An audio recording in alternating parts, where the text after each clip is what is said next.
Good afternoon. My name's Robert Bond, This is Grant Bowman. and we're with Analytical and Combustion Systems. And today we're going to be talking to you guys about Firetube boiler system design. We're a representative firm based here in Bethel, Connecticut.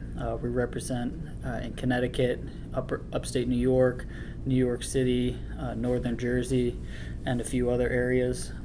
We can help you guys with anything boiler, fuel oil related. All right, this slide shows you sort of an agenda that we're going to be going about today for Firetube boiler system design. We're going to talk about some design considerations regarding your plant and the location and application that it's going to be feeding. The manufacturing of a Firetube boiler, standard boiler trim for hot water and steam boilers, burners and controls equipment that amplify your boiler use. Auxiliary equipment like blowdown, de-aeration, and then going further into that, we're going to talk about boiler feed water systems. On this slide, we're going to talk about some design considerations for your plant. So there's two main types of steam plants. You've got your high steam pressure plant and a low steam pressure plant. Anything sub 15 psi for your steam is considered a Section 4 heating boiler, and that would be a low pressure plant. And anything above 15 psi would be considered a high pressure plant, where you get into Section 1 power boilers. And for your high temp hot water plants, if you're designing one of those, anything below 160 psig and or not exceeding 250 degrees Fahrenheit for your water is considered a Section 4 heating boiler. And then anything above 160 psi and or exceeding 250 degrees Fahrenheit is a Section 1 power boiler. Another thing to consider is this a sort of a district utility steam plant that you're designing, or is this a just sort of a local heating plant for a couple, for one building in particular, or maybe two or three buildings? Is it a steam or is it a hot water plant, and things to consider. So for a steam, let's say you're doing a steam plant that's sort of central for a couple buildings, 5 or 6 buildings. Things you're going to want to pay attention to are the steam traps located around the system to collect all your condensate return, and how you're getting that back to your condensate receiver and then back to your feed water tank for your boiler. System pressure that you're going to need in your header to distribute the steam, and then your zone control valves and how you're going to incorporate that into sort of a balanced zone and a balanced plant throughout.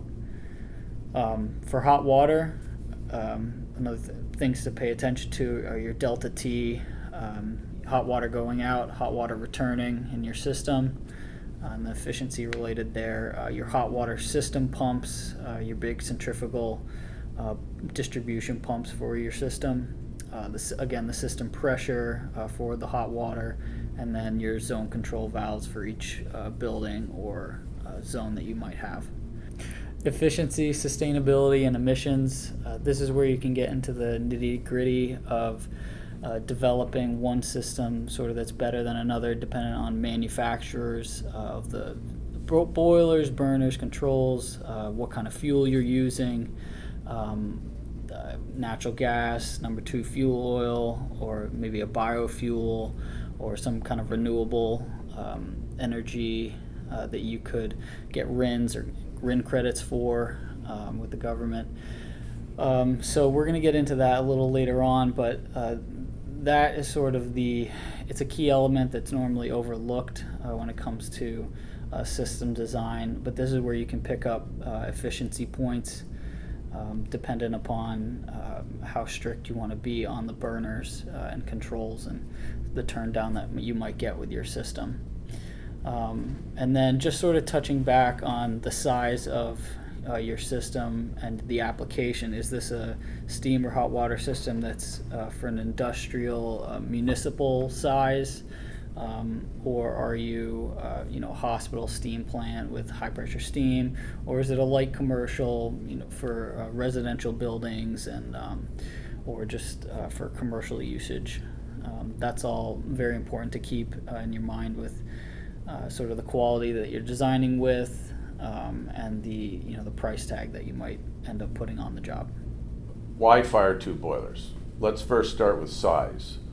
Rigging into place most of the time isn't an issue. However, if it's a tight job site, you will be able to field direct if necessary. Fire tubes are generally smaller than water tube boilers. However, they can be long, and they require some tube pull, so that will affect your layout. Quality, fire tube boilers have a proven design since the 1800s. Robust construction, everything is made of steel, not a lot of refractory. If properly taken care of, they can last for decades. Efficiency. With natural gas firing, a fire tube boiler can run in the low 80s. With fuel oil, they can run in the high 80s in efficiency. Maintenance. Fire tube boilers are relatively low maintenance if properly tuned and the feed water is properly treated. Tube replacements are relatively simple if the water treatment is not done properly and the tubes begin to corrode. On the cost side of things, a fire tube boiler is going to be much more economical than a water tube boiler. Well, I think the key is that with the fire tube boilers is if you need to replace tubes, it's easy. Right. All right, we're going to talk about the two main types of designs of fire tube boilers. You got the wetback versus the dryback design. So the waterback has a full waterback construction, and this helps eliminate the thermal stresses you can see on the picture in the bottom left.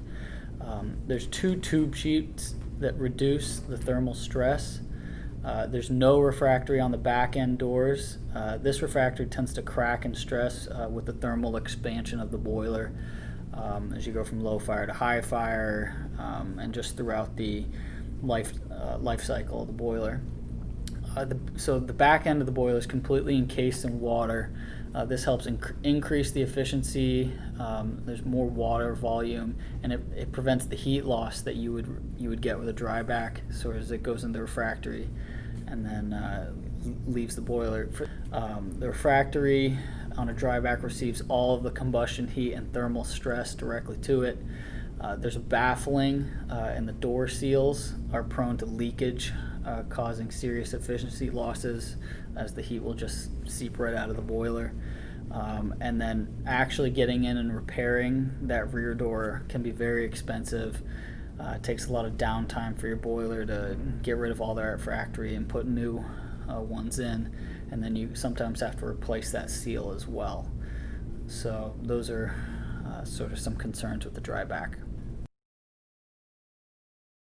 Alright, this slide shows the inside of a boiler. The heating surfaces for fire tube boilers. Most boilers have a 5 square foot per boiler horsepower heating surface, sort of as a minimum, and then you'll see this from probably about 50 horsepower all the way up to 250 horsepower for most fire tubes. In this slide, we're going to start getting into some of the manufacturing of the fire tube boilers. In this slide, you can see they're rolling the shell plate for the outside of the boiler. Once the shell is rolled, they'll do submerged arc welding to weld the seams together. Yeah, you can also notice that they use plasma tables and they cut all the openings into the plate prior to rolling it, so that they're already there for when they put the openings into the pressure vessel. So here is assembly of a tube sheet. You'll notice that it has a corrugated Morrison tube, which is used for higher pressure fire tube boilers. And the corrugation of the Morrison tube also allows for more surface area in contact with the water, so more heat transfer to the water for better efficiency. Correct. Here, the boiler manufacturer has an enclosed X-ray facility where they X-ray the welds to check for integrity before they move it on in production. This is a stress relieving oven where the boiler is baked for a time period in order to relieve all the stresses in the metal. Here we're looking at the drilling of the tube sheet.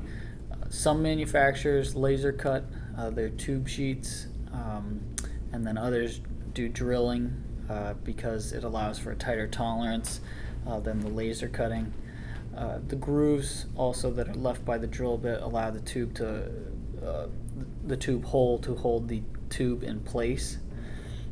So that's just an added benefit. Then you can see in the top right there's a broach tube blank that's left over from. Here we have a picture of the tubes being rolled and expanded. A is the most basic setup. That's a expanded roll and bead. B is ProSur, expand roll and bead, which really locks the tube on both sides of the tube sheet. And finally, the third is the ProSur, expand roll, bead, and seal weld for additional rigidity with the tube connected to the tube sheet. So Grant, why would you ever weld the tubes on both sides? Well, one application would be glycol, because glycol is a very thin liquid and can find its way through the seams between the tube and the tube sheet, so welding it will keep it from leaking. Got it. Here we have the different types of tubes. On your right, that's a standard tube, typically 0.105 in thickness. On the left-hand side, you have rifled tubes or XID tubes that give you a more surface area and create more turbulence when the flue gases go through them. And that helps the efficiency. Yes. Here we have a nice picture of assembled boiler in the tube sheet. As you can see, there's nice even spacing between the tubes, which allows for good water circulation in between the tubes to receive a even heat transfer to the water. This is very important for efficiency. All right, so after the boiler is completed its assembly, it's sent to the hydro test bay where the boiler is pressurized well past its pressure rating, and it's held for a certain period of time to ensure that it holds its pressure rating. If it doesn't, it's sent back to the assembly line to be fixed, and if you're good to go, it's sent off to the paint shop. Here we have a very old picture of two guys assembling the trim on the boiler. You can see they've already put the burner on, and they're now putting in the water level and cutoffs and blowdowns. This is the test bay where the final assembly of the trim and the control panels, VFDs, and wiring takes place. After that, they'll do a complete fire test where they'll check for emissions and fuel-air ratio settings. So you would definitely recommend having a boiler fire tested before it's sent off? Absolutely. It would prevent having problems down the road, make sure all your wiring is correct, and that it's going to perform according to specifications. In this slide, we're going to talk about the general steam boiler trim. As you can see in the top left, you got your safety valves for your steam. In case you went over the steam pressure in the boiler, you would vent the steam. Then you have your TDS control valve. That's total dissolved solids. That's your continuous blowdown of your boiler.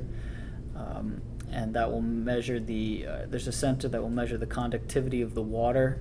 And when it reaches a certain limit, that control valve will open and allow the a certain amount of the water to escape from the top of the boiler. And then you have your slow opening blow-off valves on the left-hand side there, and then your quick opening blowdown valves as well. And then you see your TDS controller right there that controls the valves. In the bottom left-hand side, you'll see the feed water control valve. This can be either electric or pneumatic, depending on the size of your system and your the controls there. This obviously controls how quickly the feed water will enter the boiler based on your water level in the boiler and your cutoffs, and what kind of feed water system you might have. And then on the right-hand side, you can see the water level control, which is going to give you a modulating signal for your feed water valve if you have a modulating feed water. Otherwise, it may be just a pump controller, which would give you a dry contact to start a pump. Then you have your low water cutoff. Typically, that would be a float type, and then you would have an auxiliary low water cutoff that would be a probe type. And then up above on the top, you can see for a typical high pressure boiler, you'll have a non-return valve and a gate valve, and all of those components there are ASME pieces and have to be manufactured by the boiler manufacturer. And then on the upper right, we also have the operating limit, high limit, and modulating controls, and of course your boiler pressure gauge. On this slide, we're going to take a look at the hot water boiler general trim that you have on a high temperature hot water boiler. You got your operating temperature limit, your high temperature limit, and then your modulating temperature control, which modulates the firing rate of your burner. The operating temperature limit determines whether the boiler is going to turn on or off. You got your slow opening drain valve on the left-hand side there. And then you got your feed water stop and check valves entering the boiler. On the top side, we have our safety valves as required, your water return coming back from your system, and then your water supply going out to your system, and then you got your water level control and water alarm right there as a float type that's depicted. On this slide, we're going to start getting into the burners, controls, different styles that you can go with, dependent on really the size of your plant, how you want it to operate, how efficient you want it to operate, sort of how sophisticated you want to get with it. On this slide, we talk about the three main types of burner control. You got your old style, which is the jack shaft or single point positioning. You see this on a lot of older burners.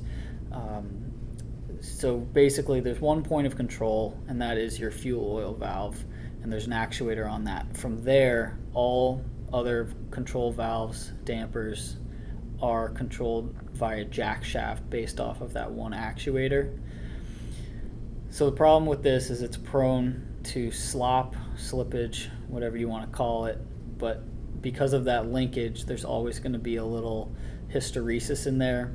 If your set screw ever slips, you're going to have to go in and completely retune it. It requires lots of tuning. There's a little turn down to this burner. You don't have very tight control, and normally you're not going to see this on any kind of burner or boiler that's really concerned about their emissions, their efficiency. It's very straightforward, not much to it type of control system. The next step up in control would be a parallel positioning system. In this type of system, each point of control has its own servo motor or actuator. They could be either electric or pneumatic.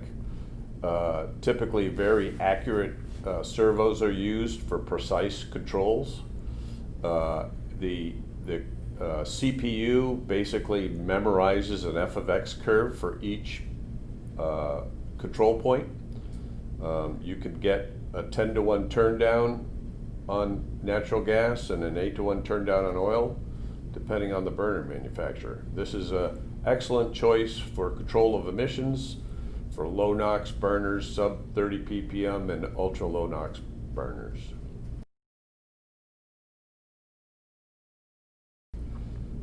After parallel positioning, we move into fully metered control. This is the most complex type of system. In this system, the points of contact have fuel flow meters that would measure oil flow, gas flow, and air flow.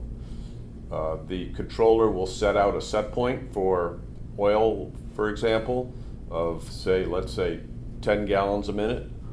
It'll monitor the fuel meter, and when it gets to that point, it will hold it steadily at that flow rate. So you have basically flow meter with feedback, and there's the ability to use temperature and pressure compensated meters.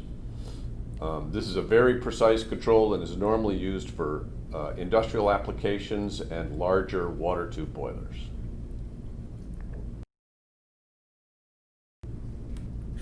So here's a typical submittal drawing that you would see for a boiler burner package. As you can see, the boiler's mounted there with the burner. You got your gas train on the right side of the boiler. Again, that can be right side, left side, doesn't matter. You can see the control panel is actually hanging off the left side of the boiler as it was specified on that job. But that control panel can really be mounted anywhere. It can come on unistrut right next to the burner.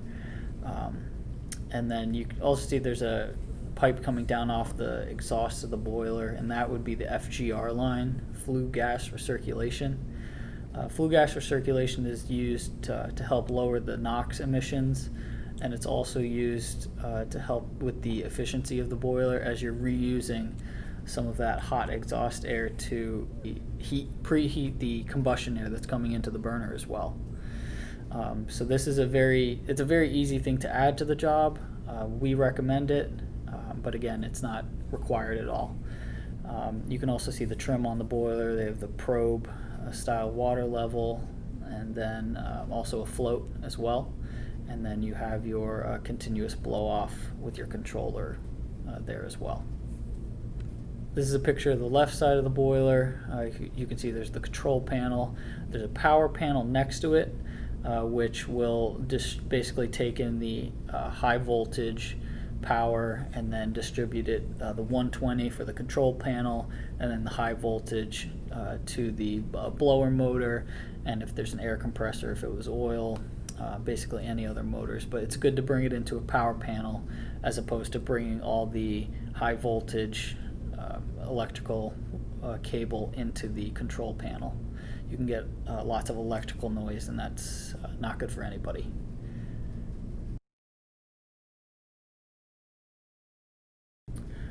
So here's your typical PNID of your air and flue gas throughout your boiler system. As you can see on the top there, you got your flue gas recirculation control valve controlling how much of the flue gas is going to come in.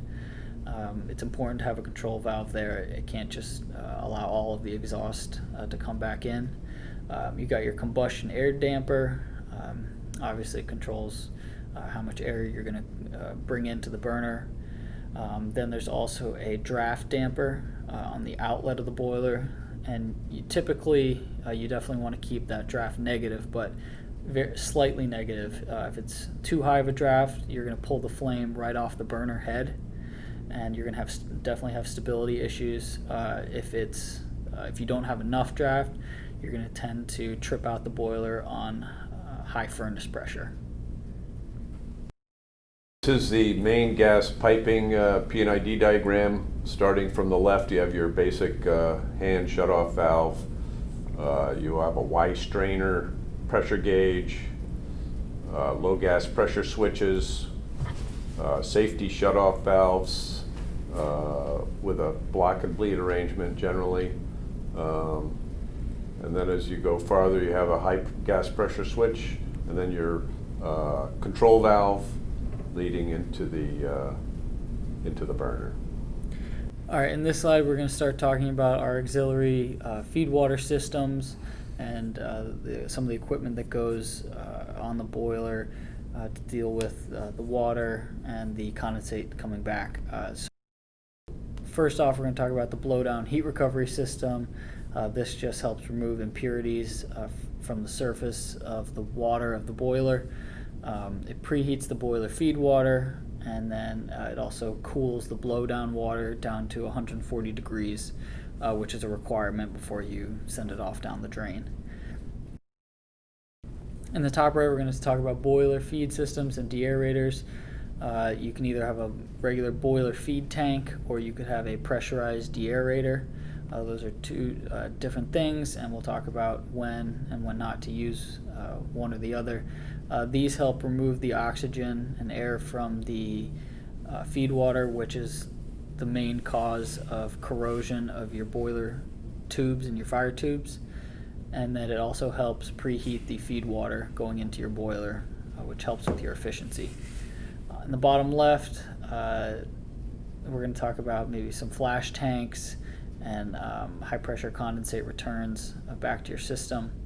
And then bottom right, blowdown steam systems. Again, it removes the impurities from the boiler, and it gets rid of the, it takes the hot water from the boiler, it flashes some of it to steam, and then the rest of it cools it down to below 140 degrees, again, before it goes down the drain.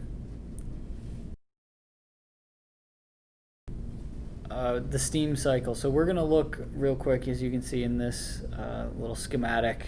You got your boiler on the bottom left, fuel coming in, obviously making steam, and then that steam's going to go out to your, whether it's a process, whether you're heating some buildings, what have you. Steam goes out to the system, and then what's coming back. So you can see on the bottom there, you're going to obviously lose some condensate, and then you're going to have your gravity returns that come back, and we're just going to look at a simple boiler feed water system, or feed water tank, atmospheric tank. So you got your gravity returns coming back to your tank, you got your low pressure trapped returns that come from your steam trap, and you're going to drop those down to a condensate tank, and then you're going to basically pump what's in that condensate tank all the way back to the boiler feed water tank. From your feed water tank, you're going to pump it into your boiler, and then you're going to control the makeup water, your city water, coming into your feed water tank with a control valve. And that's sort of how, and it's all going to be watching the level of the boiler, and that's going to be sending out the signal how much feed water to bring in from that tank. And these are usually just open-close valves. In the case of the boiler, it has a pump controller that just says to start the boiler feed pump until it fills. And then in the case of the makeup, that could be just a solenoid valve with a level switch that would turn that on and off. Right, so very simple design, shown here. Correct. This slide is showing a little more complex system typically used with a high pressure plant. The boiler sends the steam out to the load. Then you have gravity returns, you have condensate returns from the condensate tanks, and they get all pumped back to what we call a surge tank. And that surge tank is the level there is maintained with a makeup city water valve. That water is then pumped into a de-aerator. The de-aerator, we bring in steam and we regulate the pressure at typically 5 pounds. By bringing the steam into the de-aerator, it heats up the water and drives the air out of the water, which then goes up a vent and is vented to atmosphere.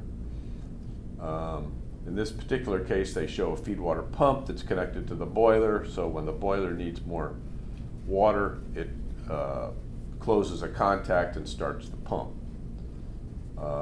In a different type of system, you can have a header with a modulating valve on the boiler. and that would be another level of sophistication. And we'll get into all that later, the different feed water system styles that you can go with.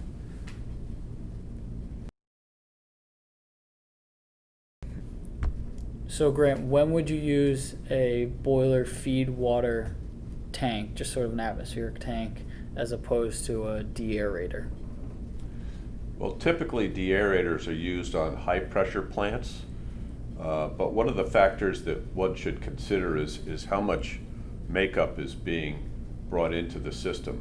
If you're only down around a 10% makeup, that means you don't really have a lot of oxygen getting into the system. But if you're at 80% makeup and all that raw city water is coming into your system constantly, then you're really going to want to look at a de-aerator to get rid of that additional oxygen. Got it, okay. All right, so on this slide we're going to talk about why you use a de-aerator. And a couple of comments as why is one, it removes the non-condensable gases from the boiler feed water, i.e. oxygen and others. It heats the feed water, which helps with your efficiency, and really helps with the thermal stresses of the boiler. You're not going from super cold water and then heating it up very quickly inside the boiler. Provides a place to use energy recovered in the system, reduces the blowdown that you're sending out, and reduces the chemical usage that you'd have to use to treat the water. And then it also increases the heat exchanger efficiency, i.e. your boiler. Another interesting point about heating that feed water is cold feed water going into a boiler can cause a boiler to condense when it normally wouldn't condense. And condensation in a boiler is basically an accumulation of acids that could corrode the boiler. So by preheating the feed water, you eliminate that possibility. All right, on this slide, we're just going to point out the three main types of de-aerators. We got your typical spray type, we have your tray type, and then we have your steam flow unit, which is actually a combination of a condensate tank and a de-aerator all in one.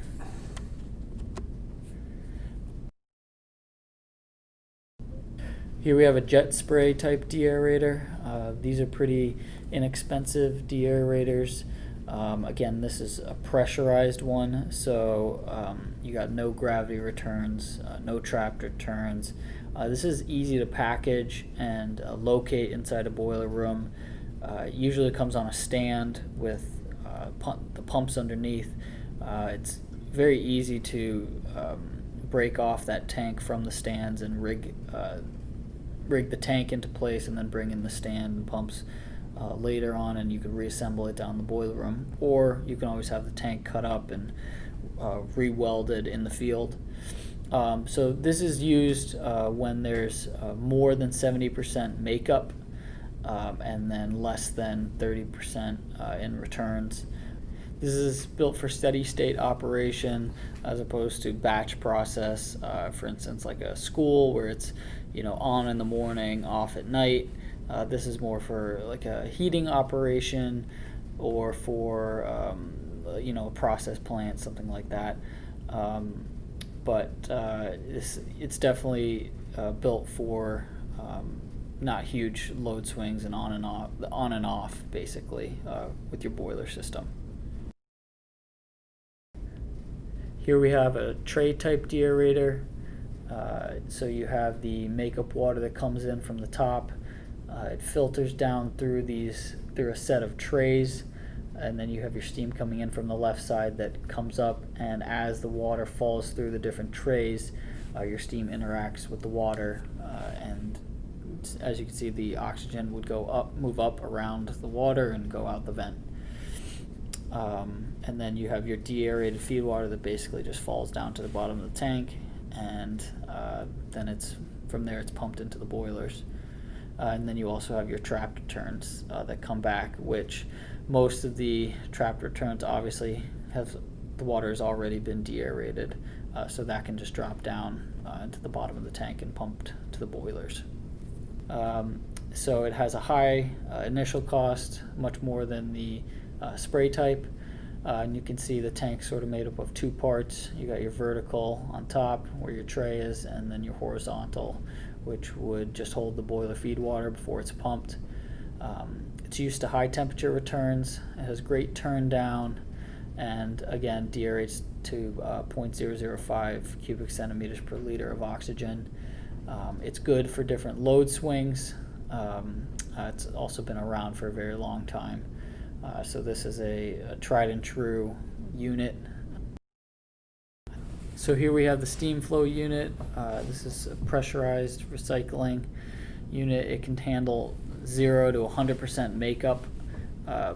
It can take the high temperature returns. It has 100% turn down, 0.05 cubic centimeters per liter of oxygen. This thing acts as a condensate return and a de-aerator all in one, as you'll see in the next slide. Right, and the process of this tank is one where there's a continuous pump running, so it's constantly de-aerating, and it's not dependent upon the flow of steam or the flow of water. Right, there's a circulator pump that you can see in sort of the back left of that picture underneath the tank. That's the pump that is continuously recirculating. Right, so that allows it to have 100% turn down.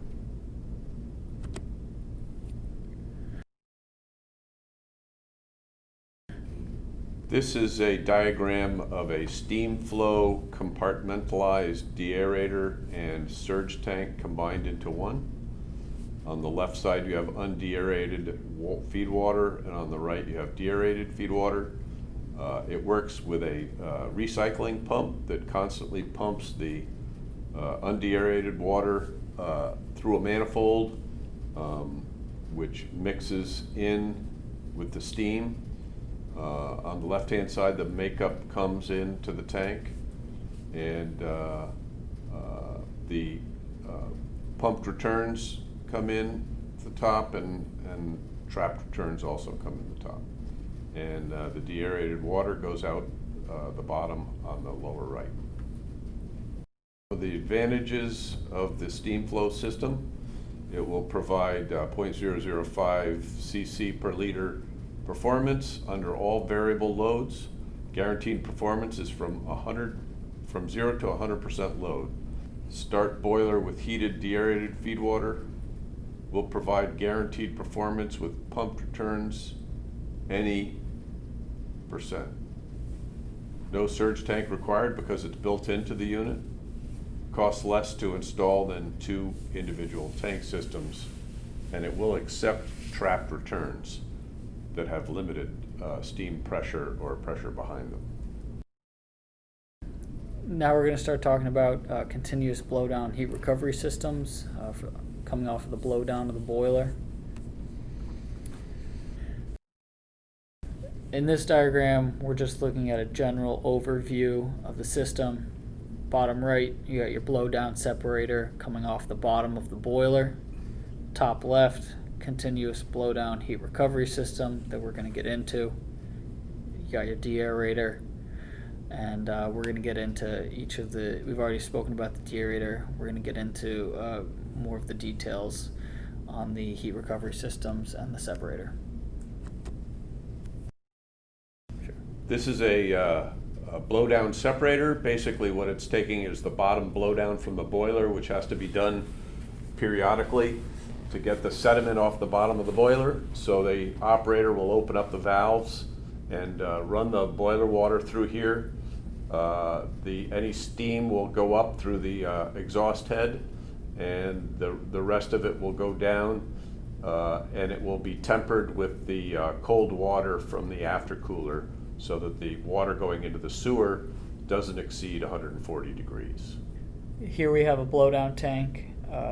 This is different from a separator in that essentially it acts the same, except the temperature of the water coming in from the boiler is dispersed via convection, and just basically the time that it sits in the tank, it will disperse its heat through the vent, and then when it reaches a certain height, it's going to overflow down into the drain at less than 140 degrees. If need be, there are cooling water inlets that you could also bring in if needed. So, just in summary, the main difference between a blowdown tank and a blowdown separator that we talked about previously is that the blowdown tank really holds the water and allows it to cool to 140 or less, whereas the blowdown separator, it's a much quicker process where the steam is flashed and vented, and then the water is controlled, that's leaving the tank via a temperature controlled valve. Yeah, this slide is a continuous blowdown heat recovery unit, which basically combines the blowdown tank with a heat exchanger. So the blowdown comes into the tank, it resides there for a while, then as it flows out, it goes through a heat exchanger, which preheats the makeup water going from the de-aerator into the boiler. Also, you'll notice on this slide that this unit has a level controller, and what that does is it allows the tank to fill up with water, and once it reaches a certain level set point, it opens the control valve to allow the water to drain at 65 degrees Fahrenheit. Feed water system design. So here in this first slide, we're going to look at a system that has dedicated pumps, one per boiler, and they're on-off pumps. So you have 3 boilers, 3 pumps, 1 dedicated pump per each. Again, control is on-off of the pumps, and then these are the level of the boilers, and the control of the pumps is just based off of McDonald and Miller switches that are just dry contacts. There's no motorized ball valves in between the boilers for control. It's just on-off based on the level in the boiler. The problem with this one is one pump goes dead, your boiler's dead. So that's why we definitely recommend a headered system, so you can have some backup and redundancy with those pumps. Or you could add a extra pump that could then be piped in as a backup to the pump that failed, Right. which is not uncommon. Another thing that you could do, and you were talking about motorized valves, is sometimes you'll have a problem with a boiler where it will the boiler will fill up with water when it's not running. So what we've done is put a motorized valve sort of in series with the pump.